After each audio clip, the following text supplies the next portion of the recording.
I am professional wrestler Chris Rex, and if you're hearing my voice, that means you're listening to the Bear of Texas podcast.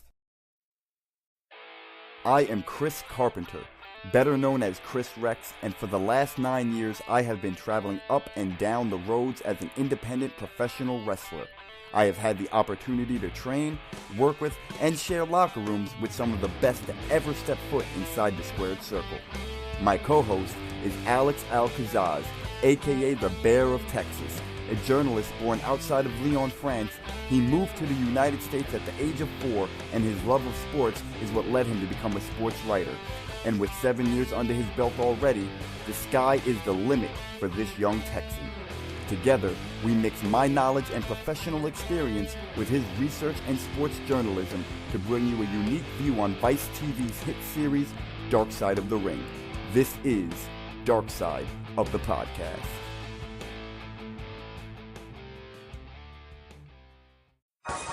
When you think of tag teams, one of, if not the greatest tag teams in pro wrestling history are the Road Warriors, the Legion of Doom, Animal, and Hawk. They were adored worldwide and were often imitated, but personal demons lead to the split of the former 15-time tag team champions. Ladies and gentlemen, I am Alex Alcazaz, aka the Bear of Texas, and I am here with Chris Rex, and today we cover the last ride of the Road Warriors. Chris, the ride once again simply intensified.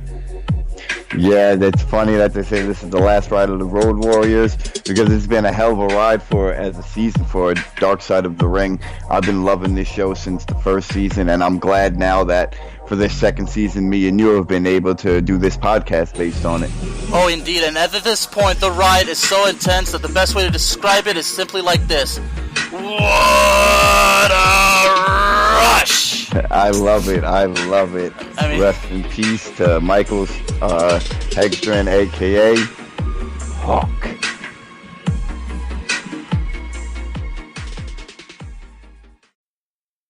Man, this was an episode I looked forward to, because I personally was a LOD Road Warriors fan growing up. I loved the face paint and the spikes, and they were just so badass. I remember being a kid and just going back and watching old videotapes I had in my house, popping them in a VCR, and just watching really old wrestling. And Legion of Doom were one of the teams that, like, as a kid, they totally fit. You know, they definitely were a merchandise seller. I mean, the best way to describe their character, I mean, one important thing, folks, is they're the first wrestlers to actually bring a movie theme to wrestling. That is actually pretty freaking cool. Yeah, but it was definitely before its time, and like you said in our nice little introduction, that they were often imitated. You know, a lot of teams, copied the things that they do, the moves that they did, or the face paint and the actual Road Warriors gimmick. It's been ripped off how many times. So they would fit. I mean, 15-time tag team champions, Alex, all over the globe, 15 times. I mean, everywhere from New Japan to WWF, WWE, WCW, NWA. Mid-Atlantic. I mean, it's everywhere. I mean, the bottom line is, folks, they succeeded wherever they went. They drew large crowds. They were it. There was one team that I would say can come close to them, and that's the Dudley Boys. And I'm not sure if this has ever happened on the Indies or in ECW. I might have to do some research, but I don't think I've heard of Road Warriors versus Dudleys. I think that's a dream match. Oh, that's definitely a dream match. And it's amazing. I mean, their characters. I mean, the idea for everything, and we'll get to that soon. Is like it's based off the movie by Mad Max called The Road Warriors, and I like how these creation of characters are based on things we've seen. Like, you want to bring it to life. Like, you want to give wrestling fans who are fan of those movies something to relive. That's the art of creating characters, and the characters of the Road Warriors. Folks, it's indescribable, because I can't just say it's unique, because it's more than unique. I mean, it's something we've never seen before. It's something memorable, Alex. Memorable, and we'll never see it again. No, ever. No one will ever have their charisma, their popularity. I mean, it's just we'll never see it again. And rest in peace, Hawk. I only wish. I mean, if I had been a kid watching them, I would have told my parents for Halloween, I want to be the Road Warriors. And I probably would have been. My parents would have said no because they don't want me to put on a mohawk. Well, let's discuss the origins of the Road Warriors. Well, all right. So, on the episode, they talk about how they were friends when they were 18. They met when they were 18 in Minneapolis, is where they're from. And Hawk was kind of known as, as a badass as a kid. You know, he was known for getting kicked out of schools, fighting, and going to the next school, beating up the biggest kid and the baddest kid in that school, and then going to another school. I mean, he had a nice little reputation on him. He was kind of described a bully to the bullies. Yeah. Because, his brother said, if you were friends with him, he would take care of you. He was a good friend to everybody. Just whatever you do, don't piss him off. So the way Animal and Hawk met is Animal was working out in the gym one day. And they were in Jesse Ventura's gym in Minneapolis. And Hawk comes over while he's on the bench press and just slaps Animal, like chops him on the chest and tells him that he should be lifting more weight because he's bigger. And that's how they became friends. And that's just weird to me. I mean, I guess it's the little things like that make people friends. But what a way to meet somebody. It's amazing because Animal said he was bench pressing like over 300 pounds. Yeah. Yeah, exactly. I mean, in a gym run by, a wrestler, Jesse the Body Ventura. And Animal was 18, he was just a young guy. And and what we learned is, neither of those guys thought that wrestling was in their future. They never even thought about it. Although Hawk said in an interview he liked wrestling as a kid, but he never anticipated him ever going into the industry. Never thought of doing it as a career or a profession. But he came out of Minneapolis, and if you think about the wrestlers that came out of Minneapolis, I mean, it's a who's who. So apparently, one of the things he would do around this time is to get himself, I guess, to condition himself for fights. He'd punch himself in the face. Exactly, because, like you said, he was a badass, and he wanted to, he was toughening himself out, because he felt that was the only way to do it. Yeah, and to talk about the talent, besides the Road Warriors that came out of Minneapolis, we had Barry Darsow, who went on to be part of Demolition, and he was also the Repo Man. We have Scott Norton, who, if you've ever watched his Japanese matches from back in the day, I mean, he was a badass dude. He was also in WCW, I believe. Yes, he was in part of the NWO. Rick Rude. Rude. Man, talk about GOAT. That's Rick Rude right there, man. Mr. Perfect as well. Yeah, and Lewis was on Vern Gagne, of course. That Minneapolis, I don't know what they have in that water, man. I mean, Minneapolis, I like to personally nickname it the wrestling state because, wrestling is just so popular. But not just, to amateur wrestling to professional wrestling, a lot of tough guys come from the state of Minnesota. Yeah, it does. So why don't you tell us the story of how they got the thought of being wrestlers in their head? I would be happy. Well, they were bouncers in a bar that was in a really tough neighborhood. Now, this bar was dangerous. It was called Grandma B's. They were bouncers, and as we'll get to, I'll describe something that Barry Darsow explained how things were going. But there was something shady also. I mean, as tough as the bar was, something about the owner. And the owner was a coke dealer. And since Hawk and Animal were his two best guys, he would go to them and say, "Hey guys, this guy owes me money. I need you guys to go have a conversation with him." And since they work for him, and I'm sure they were paid well to do it, they did what he was told. And then we come to a point. There's this scene, how they're like doing this. I mean, I'm not trying to describe what they were doing, but the way they're kind of like doing this scene, how it went. They're on a bridge, and Animal and Hawk are threatening to throw this guy off the bridge, and they're saying, "You better pay up, buddy." Yeah, that's Animal pretty much told that story where they had him over the bridge and threatened him. I'm sure he paid up after that. Oh, But I hope so. For his sake, I hope so. I mean, they were asked no questions. Okay, this is what I'm going to do. This I'm getting paid to do. That this is what I have to do. He owes my boss money. Hmm. My boss is going to get paid. Hmm. So anyway, and then now we get to a point now where Barry Darsow, as Chris explained, he was part of one of the coolest tag teams. Also, Demolition. He was known as Smash. He was also known as the Repo Man. A later point of his career, he was also a bouncer. And he explained that there was a happy hour at a certain time of the bar where they would do things like wet t-shirt contests, yada yada yada. I mean, it's one of those bars. One day, I guess a brawl came out or a bar fight broke out, and then Animal, and he explains the Animal just picked up this guy and threw him out, and the guy who he threw him out was a guy named Ole Anderson. We'll get to that there. But anyway, knowing how tough they were, there was a bartender in that bar named Eddie Sharkey, who was a longtime wrestler who wrestled for the AWA, which is, I believe, another promotion that was based in Minneapolis. I think it was run by Vern Gagne. Well, Animal threw the guy out the bar, and he landed on Ole Anderson's shoes. He didn't throw Ole Anderson out the bar. Yeah. I don't think that was Okay. I might have gotten it mixed up, but anyway, Animal picks up this guy, throws him, and the guy lands, in front of Ole Anderson. But Eddie Sharkey, who was the bartender, who was a former wrestler, goes up to him and says, "Well, I'm going to start a wrestling school. I want you to come train." And at first, he says that to Animal, to Hawk, and to Darsow, and they're all like, how should I say? They're a little skeptical because they're all like, I don't know. I never really anticipated this. And he says, "No, guys, you guys are going to make it." So he has a church, and then they explain that in the church's basement he had a boxing ring, and he would invite a lot of guys, and they would train. But the wrestling training was kind of...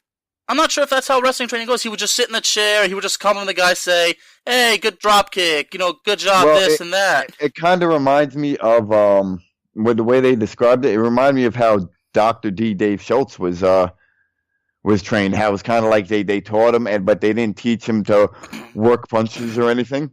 No. So it was kind of like they wanted to see what they could do before they opened up and told them what the business was. So it kind of seemed like the same roots. Exactly. So the training goes well, and then now we get to the night where the patron that was thrown out of the bar. So like you said, Animal throws him out and ran at Ole Anderson's shoes, and then Ole Anderson recruits them.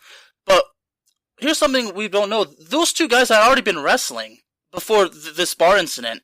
However, how Animal explained is those guys he would wrestle like in Georgia, but he would wrestle like 9 times a week. And he didn't even make $200. And then he would explain, me working the bar, I made a whole lot more. But also Hawk was wrestling in Canada and not making anything. So Ole Anderson sees them and he recruits them. He says, "You guys are going to work in a big territory in Georgia." He says, "Be in Atlanta this time." And that's where it changes, because Georgia Championship Wrestling was not like most of the promotions were doing at the time. I mean, they were doing great. Yeah, it was definitely one of the top territories. And when he told Animal to show up in Atlanta, Animal showed up in Atlanta, and he was dressed as Animal described. And how, if you've seen a picture of it, a member of the Village People, he had the policeman biker hat, and he had these jeans that they were cut up to his, they're really short jeans, like he definitely looked like a member of the Village People. And it's just so funny seeing footage of that. Like, that was the first gimmick, and he was actually the Road Warrior. Mm-hmm.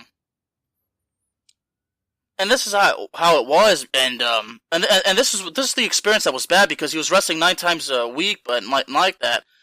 But then they go back to the bar, and then Ole Anderson is shown a picture, and then he gets Animal confused for Hawk, and then Eddie Sharkey, who shows the picture, says, "No, that's not Animal, that's Hawk." And then Ole Anderson says, "Wait a minute, there's 2 of these guys?" He's like, "Well, tell you what, we're gonna assemble a tag team," and then they're sent to Atlanta, and that's where the career really kicks off. Now, as I mentioned already, now they're known as the Road Warriors, and the character is inspired based on the movie Road Warriors by Mad Max. I'm ashamed to say I've never seen it, but after seeing this episode, It's definitely on my list. And I also mentioned they're the first wrestlers to bring a movie theme to wrestling, which was great because that really changed wrestling. That changed wrestling's history forever. Now, Ole Anderson. I'm sorry. Go ahead. No, I was going to explain that when they debuted as a tag team, they were actually handed the tag belts. Mm-hmm. And the character too, like they were. I think they had biker gear. Like the way I looked at them, it's kind of like they were bikers. I mean, bikers, and then they were told that they won the belts in Chicago. Yeah, just tell everyone that you won the belts in a tournament in Chicago. See, that's the old wrestling thing, like fans didn't know at that time. So you could tell them pretty much anything, kind of like the Intercontinental belt was running Rio de Janeiro, right? Yeah, with Pat Patterson. Yeah, he beat supposedly, quote, beat Ted DiBiase. And, I mean, sometimes I don't know how they come up with these, but you know what? It's how they do business, so it doesn't matter. I mean, it's you gotta explain it somehow, right? I mean, if they just come up with this idea, you know what? You came from another promotion, you took the belt with you, and you're officially the champion. That's how I guess that's how they look Pretty at it. much.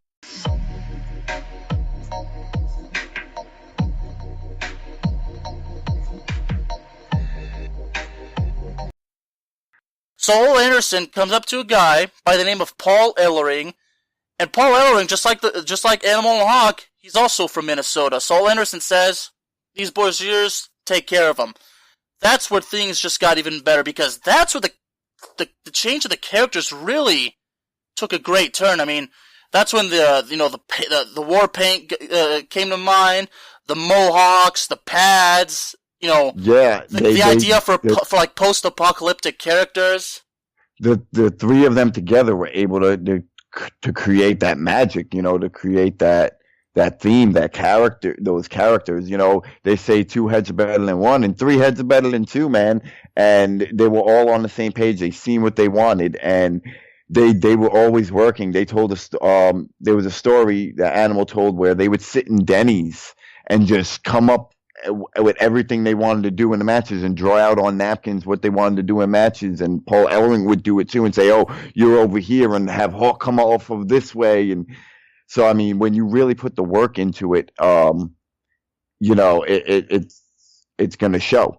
And it reminded me of like sometimes how some of the things that I come up with or that the people I ride with on the road come up with, like it's right there in the car. We'll talk to each other and be like, "Oh, what if you did this?" Oh, and then you came up with it.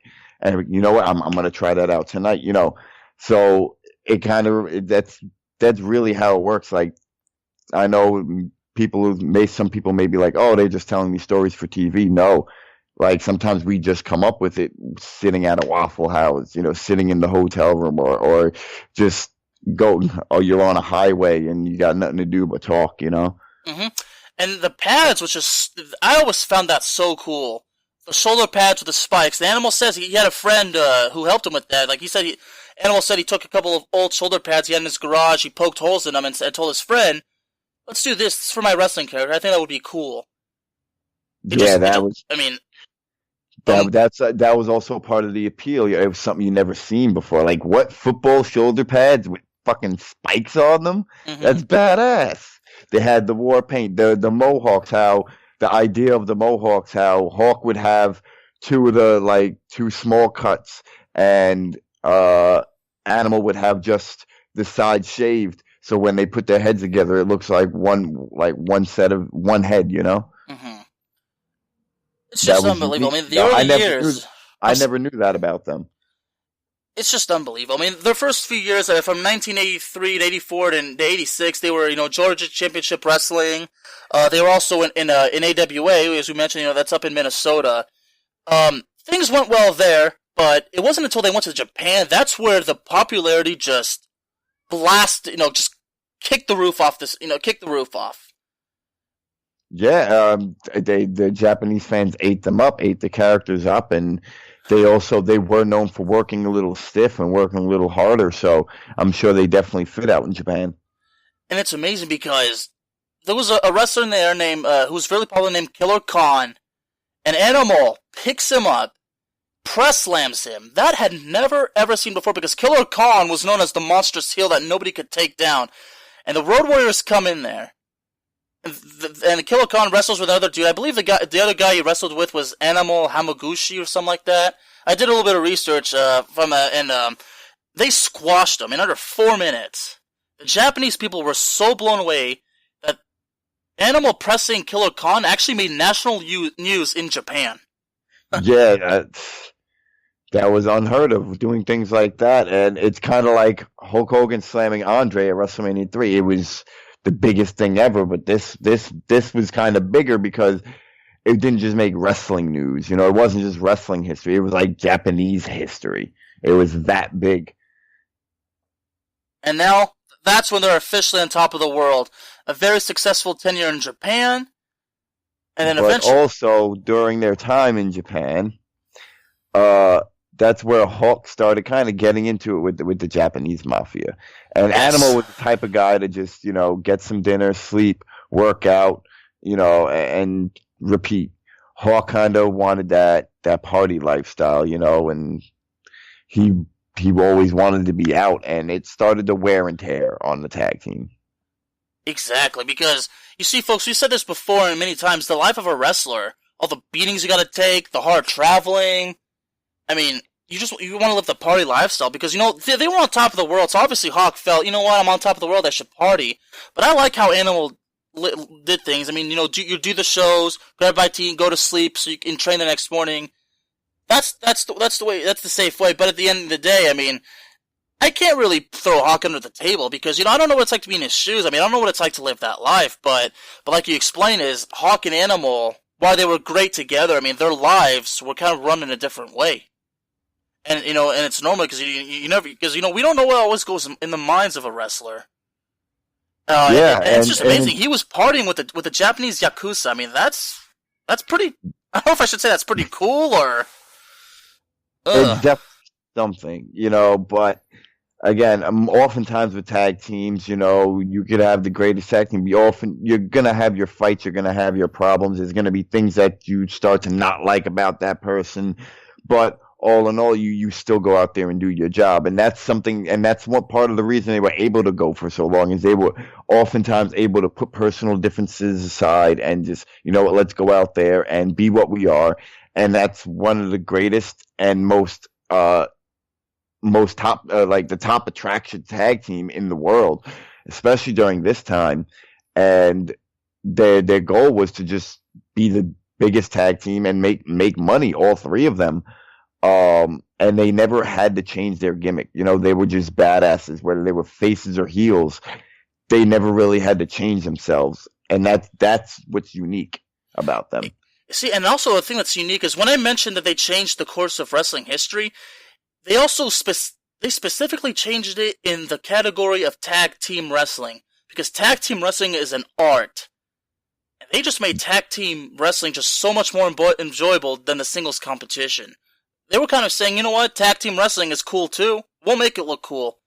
I mean, and they did. And they did. I mean, they changed the whole element of tag team wrestling. I mean, their finishing move, man, it's just so cool. The Doomsday Device. And what an awesome name for it, right? Exactly. And let explain how the move goes, folks. The Doomsday Device. Animal would put his opponent on his shoulder, just like a father carrying his son. Those carnivals. I know what I'm talking about. Hawk would get on the rope and then clothesline the opponent while Animal would throw him down. Like, slam him on his back at the same time. That's the unique art of tag team that they changed. Two wrestlers working together the whole time, winning the victory as a team. That's tag teaming for you. They also participated in the first scaffold match, which I actually want to go back. Maybe I'll watch it tonight. With the Midnight Express in the NWA. Yes. The first ever scaffold match, and a few days before the match, Hulk broke a bone in his foot and worked the whole match in a boot, that they put on in the protective boot, and he went through the whole match. I mean, that goes to show how tough these guys were. Exactly, but if they felt like, what, as long as I'm breathing, whatever, then I'm gonna do the match. But yes, they arrive at Jim Crockett Promotions, or back then, which turned out to be WCW. I mean, if I'm like Jim Crockett Promotions and the NWA were stuck together eventually, and that's what became WCW. So anyway, so they arrive. This is in 1980s, in the mid to late 80s. They arrive at Jim Crockett Promotions, and they immediately go into a feud with the Koloffs. One of them, Nikita Koloff, forgot his real name. He was also part of this documentary. He says, he was I was an anti-American Russian, but I'm not really Russian. And that was their first main feud against the Koloffs. It was at the Great American Bash of 1986, where they had a Russian chain match against them. And that's where I think that's where their first babyface turn took place, because during the match, the crowd started chanting USA, USA, because they're two warriors beating up on two Russians who hate America. So that got them over as faces. It definitely did, and also during that time, it was I don't know if the casual fan would understand this, but back in those times, there was no YouTube. There was none of that. The Great American Bash was actually a tour. Mm-hmm. It was a whole tour. Pretty much, it was set up just like any band. It was set up a tour, and these guys will wrestle. All across the country. They would do these matches. So I just wanted to express the toughness between both of these tag teams in these matches, because they did these Russian chain matches everywhere on that tour. Exactly. So think about it, night after night after night, you're doing these chain matches, and I mean that's kind of brutal, man. I kind of want to always do something like that, where it's you do a month tour, you go to every different state and you work the same guy, in every state, Mm-hmm. So, I'm sorry, go ahead.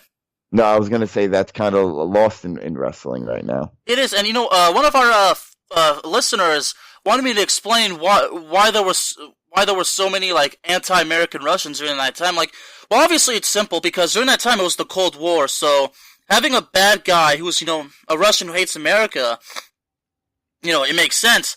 But what really, I guess, what really the question is, why would they have an American do that? And I'm like, well, some guys are just willing to do what they're doing because they want to be a heel, and then they're given this idea, and then they go with it. So I'm guessing that was just it. But the whole idea was, these kind of I call it these little political storylines like that. I mean, it has to kind of make sense. If you're gonna be an anti-American, it's gotta be something that's you gotta mix it up with real history, who's had tensions with the United States. So these anti-American Russians were just kind of a thing to kind of give the fans, All in all, yeah. Our jobs as wrestlers are to tell stories. Yeah. And good versus evil. I will always say that's at the core.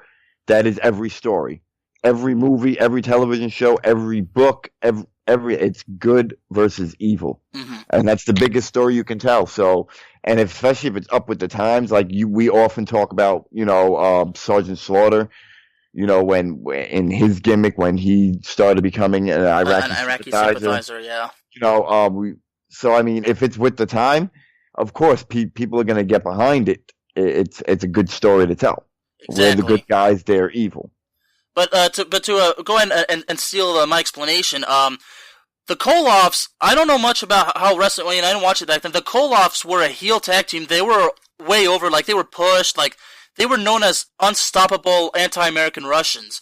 So to bring in the Road Warriors and then finally beat them, it was kind of it's like Kris said, to tell a story, and this is just to end the story, to end the anti-American dominance, and to basically start a new story. Basically, it was perfect, and yeah. Watching this episode and a few of the other episodes, it makes me want to go back to these NWA days and watch the matches, because I want to, see. I wasn't around. I wasn't able to experience that, there live, be able to experience this feeling of what wrestling was in the 80s. And maybe that's why I'm so biased to wrestling that there is now. I prefer the faster lucha style, what people call spot monkeys and shit like that. That's my sub. And I think maybe, I wasn't around for the 80s wrestling, but hearing about the matches that these guys did, and the characters that they had, and the worldwide population. I mean, not population, but popularity that they had. I'm sorry. The worldwide popularity that they had, it's amazing. And I'm talking about the Ric Flair, the Dusty Rhodes, the Road Warriors. So, I mean, to go back and watch the 80s, I wish it was a time I could have been alive. This is professional wrestler Chris Rex, and you're listening to the Playmakers Blog Podcast, my only destination for sports talk radio. I mean, I said professional wrestling was really quite of a peak in the 80s, and the scaffold match that you talked about with the Midnight Express. But we saw the highlights, like how they were tangling like they were on monkey bars. They would fall probably a good 10 feet into the ring. I mean, this was actually at Starrcade of '86. I mean, Starrcade, another big major name in professional wrestling as well. Yeah, it was just as big as WrestleMania, but Hawk's personal issues. He became dependent on muscle relaxers because of the broken bone in his foot, and of course he was drinking. Everybody was drinking about that. I was drinking around then, but it was the muscle relaxers that started getting to him, and WWF came calling. They were started to become on WWF's radar, and the smart move for them was to go to WWF. Mm-hmm. And this is the best part, because when they went to the WWF, the momentum was so huge. Let me explain why the momentum was huge. Because during their time from '86 to '90 with Jim Crockett Promotions, they had a long bloody feud with the Four Horsemen. That's what just got things even bigger. I mean, that feud just went on for so long. They would win the NWA World Tag Team Championships, and then there was an episode of where take a second. So Jim Crockett Promotions, I mean, they were with TBS Television, which was really, really huge, and when they're in these major feuds and the ratings go well and the fans are just loving it, that momentum goes so big that WWF. That's why WWF got them at the right time, because they were so popular. So it's like WWF just basically stole them, because that's Vince. Vince is just that powerful. I hate hearing the word stole, because they didn't. They offered them a bigger opportunity. Mm-hmm. It was the only place they hadn't gone yet. It's just it's a stole, like from a signing, I should say. Like they signed them, and that's a steal. I mean, that's something we can debate, man. Because I just hate when people say, "Oh, they stole them." If they stole them, like, they're not like, they can go wherever they want, pretty much. Mm-hmm. It's not like Vince put a gun to their head and said, "Hey, come to the WWF." I think also what got them also way over as well, because they had that alliance with Dusty Rhodes and Jim Crockett Promotions. But anyways, now we get to the World Wrestling Federation. They arrived there in June of 1990. Now, before they came, and here's something I learned, because I wasn't sure, because sometimes people would say they're the Road Warriors or the Legion of Doom, so I would ask myself, which is it? Are they both? Is it one? But now we learn. So Vince calls them and says, "Well, guys, we already got the Ultimate Warrior, we got the modern day Warrior, who's Kerry Von Erich. We need something different." And Hawk has the great idea, and Hawk came up, says, "You know what? We'll just be the Legion of Doom." And what's so interesting is, how Hawk came up with the idea to be known as the Legion of Doom? Take a guess. He-Man. He-Man. Well, specifically also the Super Friends, because in the Super Friends, the show, the bad guys were known as the Legion of Doom. So that's how he came up with the idea, and Vince McMahon said, "That's perfect. You guys are the Legion of Doom." Now, it's just... Immediately they go there, and as you mentioned, I mean, it's... Wait, so it didn't come from He-Man, but they showed all those He-Man clips. Well, I'm not sure. I mean, those He-Man and the Masters in the U.S., I mean, I did watch the Super Friends, but... I'm pretty sure it did come from Super, because I'm sure that was DC Comics. Yeah, because they might have gotten it wrong, I'm not sure, because I remember I used to watch the Super Friends when I was a kid, and did you watch it by any chance? Yeah, that's why I'm like when they said He-Man, I wasn't sure on that. Yeah, exactly, because I honestly did watch, I watched it a little. I had a friend who was a huge fan of He-Man, and sometimes he would invite me over and he would show me the episodes, which I loved, but I was a big Super Friends guy, and I'm pretty sure it was from the Super Friends, because the bad guys were known as the Legion of Doom. But anyway, they arrive, and they're immediately put into a feud with none other than Demolition, because Demolition had been the hottest tag team for years during that time. Yeah, and it seemed on paper booking, it seemed like a good fit. Like, okay, they kind of have somewhat the same gimmick, that rough and tough power and paint. So let's put them together and see what they can do. Exactly, and part of that feud with Demolition, there was it eventually, as I'm reading, it led to a televised 6-man tag team match when they teamed up with the Ultimate Warrior, who was the WWF World Heavyweight Champion at the time. It was in a match with all 3 members of Demolition. Oh wow. That's a match I'd want to see too. I mean, it would make sense. I mean, 2 tough dudes, full of adrenaline, pairing, putting them in a match with the Ultimate Warrior. It makes complete sense, and honestly, the fans want to see that. Now, unfortunately, this is when things begin to get worse and worse for Hawk. Excuse me, because yes, he would fail a drug test and have to take 3 months off. Mm-hmm. Before that, though, what's sad is because they were getting even more over, because at SummerSlam of 1991, which was at Madison Square Garden, the Legion of Doom won the first WWF World Tag Team Championships in a no disqualification street fight against the Nasty Boys. And that's when they became the only team ever in wrestling to win tag team titles in all 3 top promotions in wrestling of the 1980s. Unfortunately, they went on to lose the titles to Money Incorporated, which, let me remind you folks, which was Ted DiBiase and a man known as IRS. Better pay your fair share, guys. Anyway, so they lose them, but they would briefly leave the promotion, and I think that's what he mentioned. He would fail a drug test and be suspended for 3 months, but also Animal mentioned that he would take time off too, because they just could not use only one of them. It just could not work that way. Yeah, they were a tag team. He wasn't going to wrestle without Hawk or be the Road Warriors with someone else. It was going to be Hawk and Animal or none of them. Exactly. And that goes back to, the loyalty of the tag team, and kind of that, the bad part of being a tag team is, if one of you mess up, both of you mess up, it's kind of give and take with tag teams. It's yin and yang, it could be really good. If it's really good, both of you are really good. But if one of you are really bad, both of you are really bad. Indeed. And now we get to the most vital part of their first WWF run. SummerSlam 1992, folks. What's really special, it was overseas. It was in London, England, at Wembley Stadium, in front of over 80,000 fans. And we learned something at this part, because Animal mentions that the original part of the plan is they were supposed to wrestle and, I believe, beat the tag team champions, who at the time were the natural disasters, Earthquake and Typhoon. Unfortunately, because of the heat, after the suspension, Hawk still was messing up, and Vince was getting more frustrated. And Animal mentions, this was building up before the event started. They were going over what they were going to do.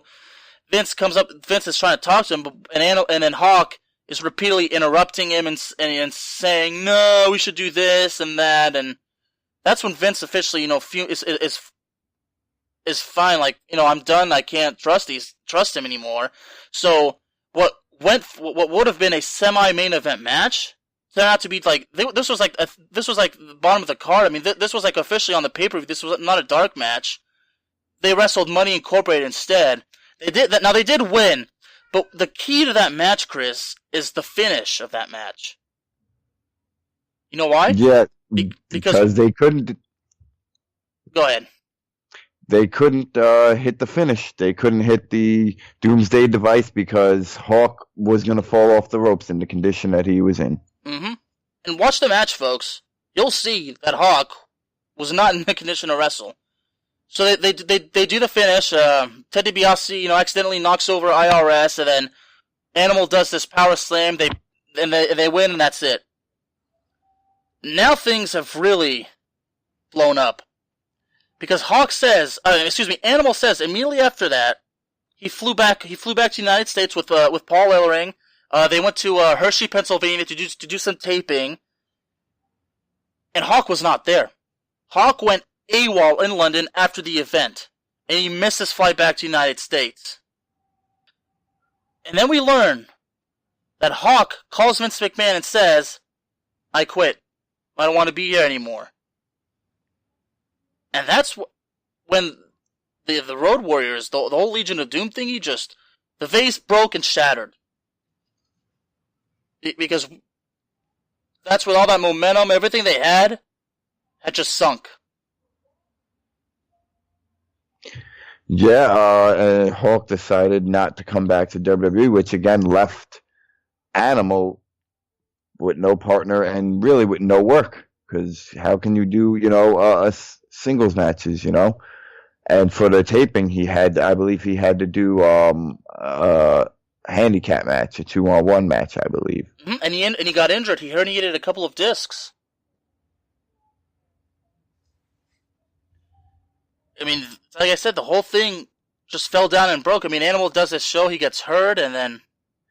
Well, Animal's still willing to fix things because, him and Ellering called Hawk to say, hey, why don't we just finish out our commitment to Vince? Let's be good businessmen and finish out our dates.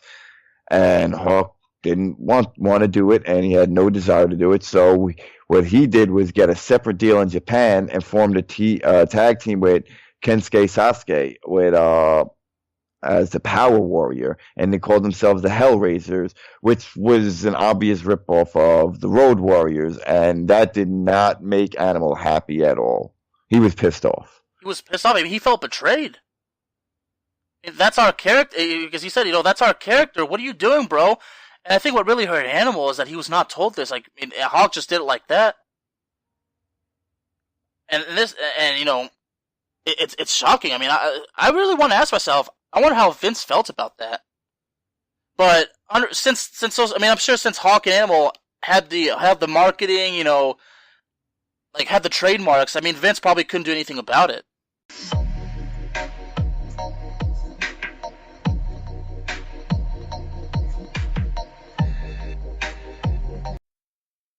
But anyway, as you mentioned, Hawk goes to Japan, while, Animal, I'm not sure exactly, Animal, I guess was injured, but Animal did actually ended up joining the duo in 1996 in Japan, and then they were once again known as the Road Warriors, and interesting this part is their theme music was Iron Man. Well, that was their theme music in NWA. That was their theme music. That was before the whole copyright thing, and they didn't play it on TV. So, that was their theme music, though. On indie shows, that was their theme music, and ECW, that was their theme music. Mm-hmm. Now, when we get to 1996, they go back to WCW. Now, that's when Animal, his back had finally healed enough, he was able to wrestle again. So they arrive there, and what I'm reading, they start the feud with the Steiner brothers. They had a feud also with Harlem Heat, and also with Sting and Lex Luger, who were the tag team champions. They would challenge for the title several times, but they would not win. But this return to WCW was only brief because they were only there, for 6 months, and the reason why they left was because of a dispute with Eric Bischoff. And want me to explain to you exactly? See, I know why this dispute took place, Chris. You want to know why? Sure. Because apparently Bischoff promised them huge contracts, as well as a separate contract from Japan. But I guess it didn't happen. But Bischoff himself denies this. So whatever happened is they had a fallout, and it just means they couldn't do business. So they went their separate ways. I mean, I can't take a side. I wasn't there. But the bottom line is, the return to WCW was short-lived, and honestly, based on what I've researched and how things went, it was ultimately just a rag, like a waste of time.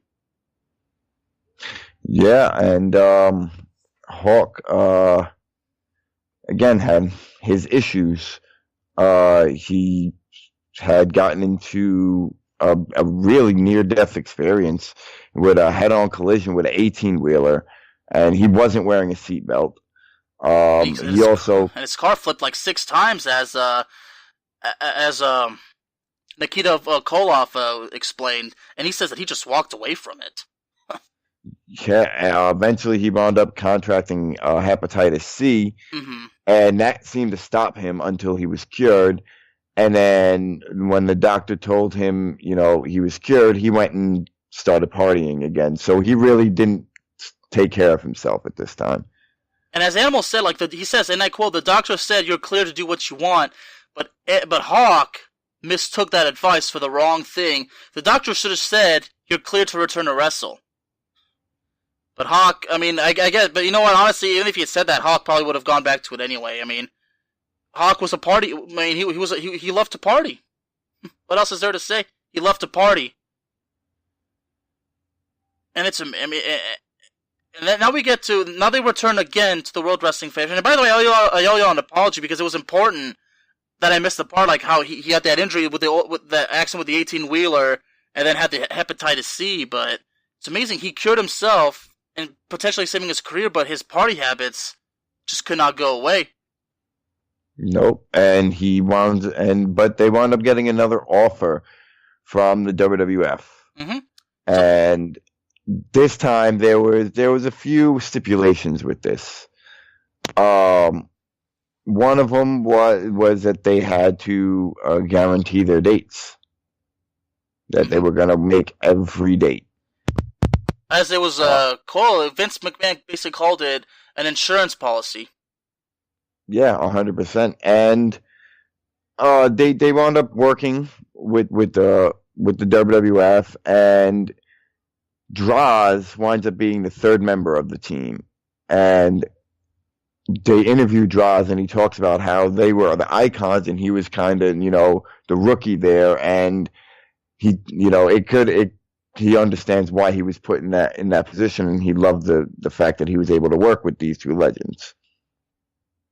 And then it comes to the point, and then there's that angle that Hawk comes to the ring intoxicated, and he's supposed to team up with Droz, and I guess the match doesn't start, and then Droz then starts attacking him. And then they have this, and then there's that angle with the Titantron. Yeah, well, they built this up for a while, where Hawk was starting to be drunk during the matches, and he'd come out during matches that weren't his, and what they were doing was pretty much portraying his real life on TV.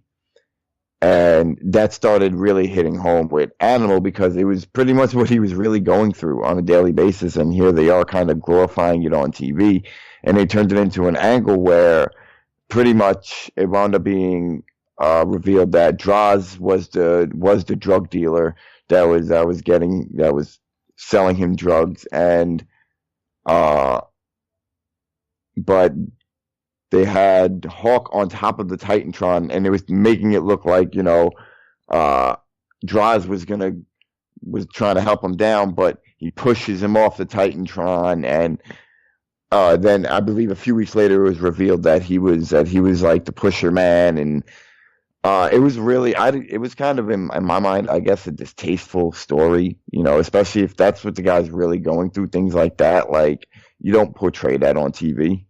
You don't, no.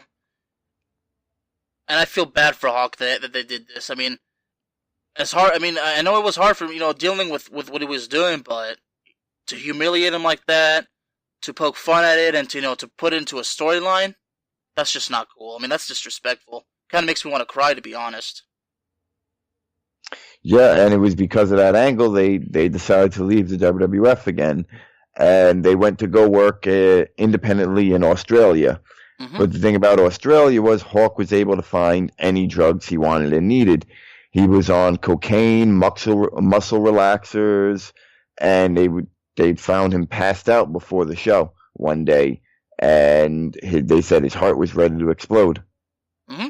So they take him to the hospital, and then Animal says, he says, Hawk called him and said, "You got to get me out of here, dude. I don't want to be here." So Animal goes there. He checks him out of the hospital, which I should mention was against the doctor's orders.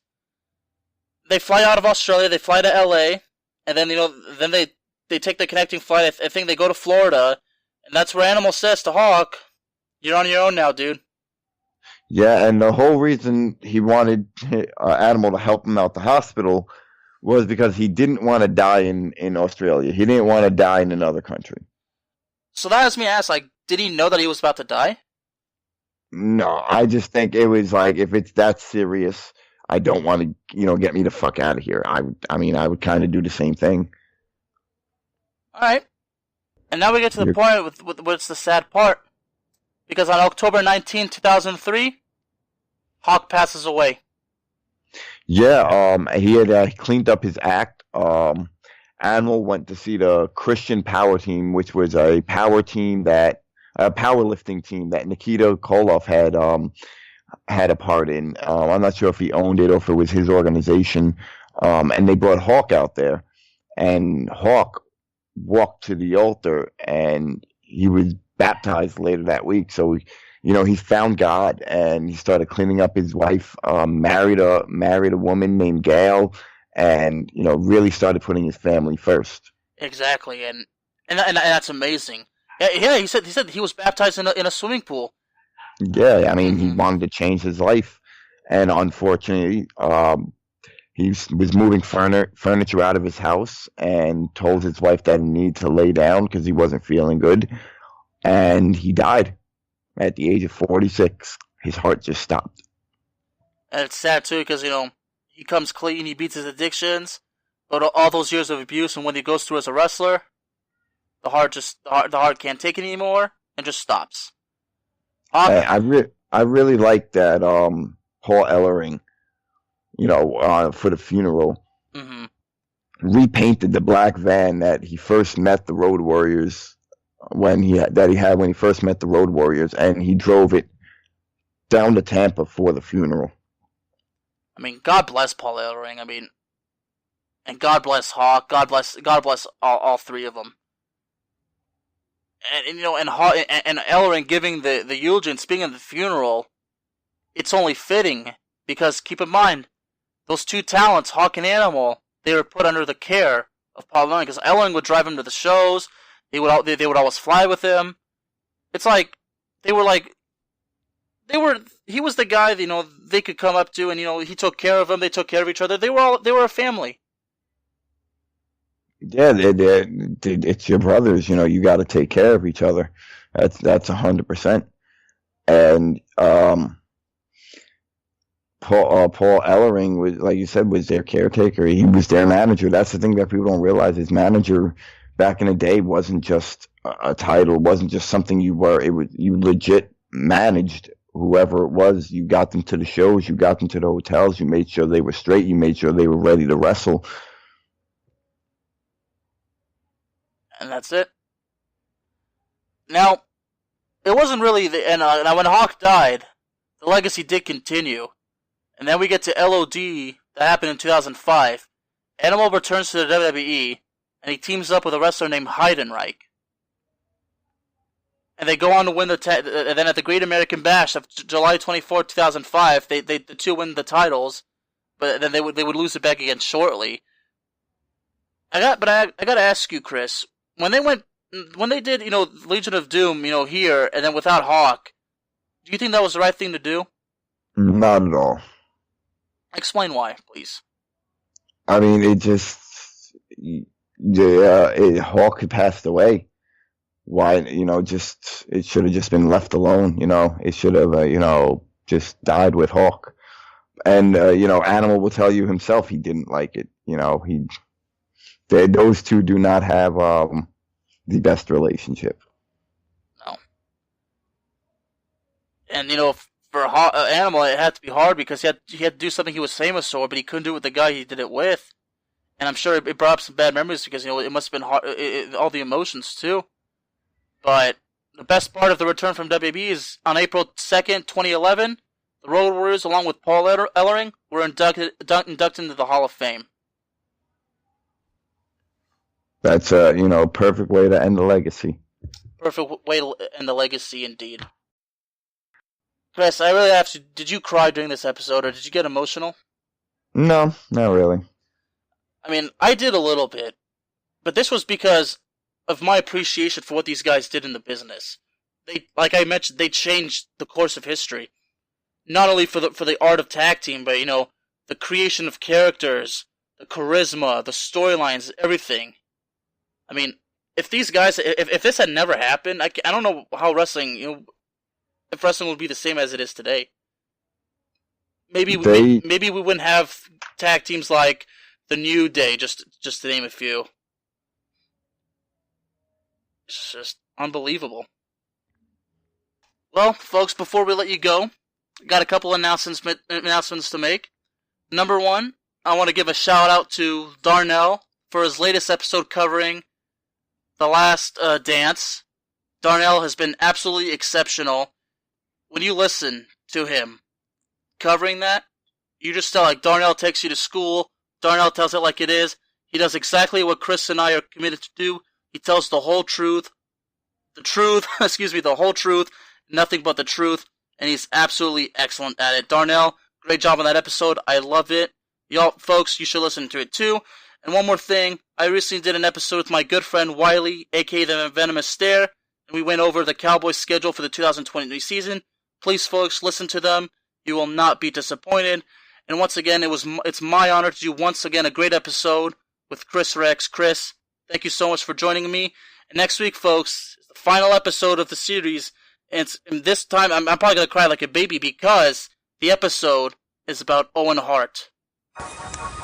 Yes, next week we'll be covering the tragic death of Owen Hart, and it will be the last time we'll be covering Dark Side of the Ring episode, at least until they bring out more another season. But we will have bonus episodes out, so keep tuning in right here on Anchor, on Spotify, on Apple Podcasts, Google Podcasts, Stitcher, wherever you listen to podcasts. Thank you, Kris. And once again, folks, your loyalty is greatly appreciated. Y'all have a good night.